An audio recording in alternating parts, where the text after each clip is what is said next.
Hey everyone, Kevin here, and welcome back to my channel.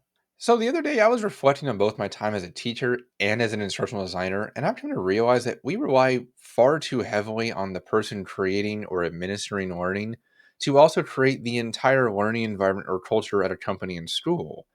And what I mean by that is that teachers and L&D teams cannot successfully do that alone, but they are somehow still expected to do so. And I want to believe that all companies and the public school system for that matter do value learning and continuous professional growth. I like to think that everyone recognizes L&D and teachers as important parts of that process of creating people who critically think and who want to always develop themselves no matter their age or working position. Learning, after all, should solve some type of problem, no matter if it's in a public school or in an office. But what people don't realize is that we play a much smaller role in that than it might appear to someone on the surface. Creating an actual culture around learning takes a village, as they say, and everyone has a role to play in that process. We need buy in from people higher up to also get buy in from ordinary workers and students. Take teaching, for example, where we need administrators to actually have our back on things, provide repercussions for student misbehavior, and adhere to a certain level of expectations when it comes to how work should be completed. Parents need to support what we do as well, have their children finish any assigned work, and instill in them the need to learn and grow that foundational knowledge they're going to need when they leave high school. Same goes for instructional design, where we need stakeholders and subject matter experts to believe in our ability to solve training problems by promoting our work, taking it themselves, and sharing it to the relevant people who would find it most beneficial. Not to mention, setting the expectation that it is completed in a certain period of time so the L&D team can review how the learning was received and if any further adjustments need be made to create a more effective piece of learning. But unfortunately, that's not what's really happening in most places these days. We look at teachers and expect them to do everything end to end, when all that does is tire them out trying to be Superman.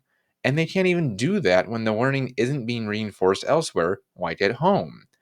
I've always said that learning doesn't stop at the school gates or when you're walking between classes during passing period, but we act like it does.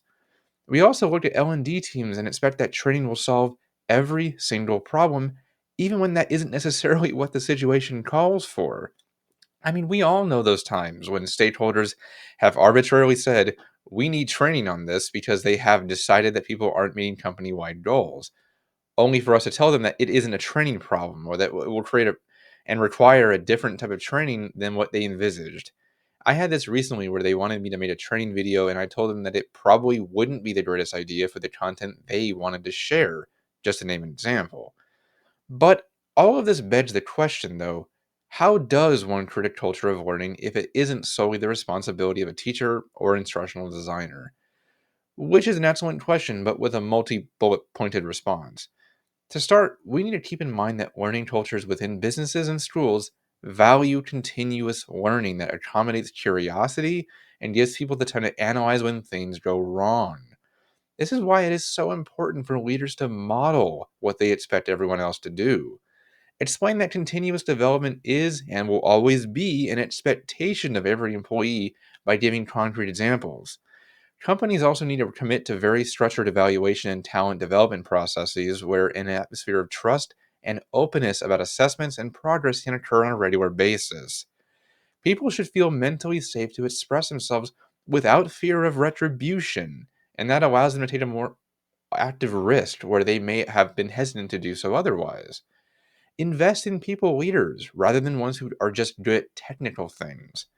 Such people build trust and are able to more easily promote training that needs to be completed by their employees. Peer to peer learning is also vital because I'm sure we've all learned something from private exploration with a colleague rather than sitting through a boring mandated class or instructor led training with our entire team. This is why it's so important to provide consistent, small, guided, and unguided learning on a regular basis.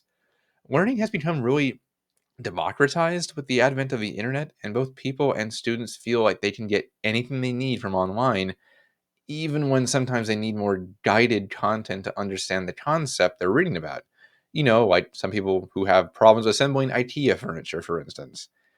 And schools should always have things for kids to do too when they're finished with their work, which still progresses their learning abilities. And L&D teams should have self-paced courses for people to take if they're interested on the company's LMS. Learning shouldn't just include teachers and IDs in the solution of a problem, because it goes far beyond that. You have to take into account factors like the people, culture, curiosity, and ingrained behaviors that might be difficult to change without leadership setting those personal and professional expectations when it comes to change. In order to actually create a learning environment or culture for students and workers alike, we need to build trust and strong relationships with everyone who are part of the learning experience and get them to realize that professional development is a team effort. Ask people questions more often to gather evidence about the culture you actually have rather than one you think you do, and look to other organizations to see what they're doing. Find what can be adapted and used to support your specific audience. Teachers and L&D staff can't solve organizational problems or create a culture of learning on their own. We need to distance ourselves from that notion and realize that they need to help to do so effectively. Don't look at them as the only part in this process. Yes, we can design and deliver training programs and learning at the drop of a hat, but a successful learning culture requires a collective effort from everyone to foster a continuous learning mindset that will lead to real change down the line. And with that, I think I'll end there for now. I know it was a little bit of a meandering discussion today, but one that I think needed to be said for us to really grow in the future. If you could take a moment to click like and subscribe or leave a comment below before closing this video out, I would really appreciate it. I want to keep growing in any way that I can. For now, though, I've been Kevin, and I'll see you in the next video.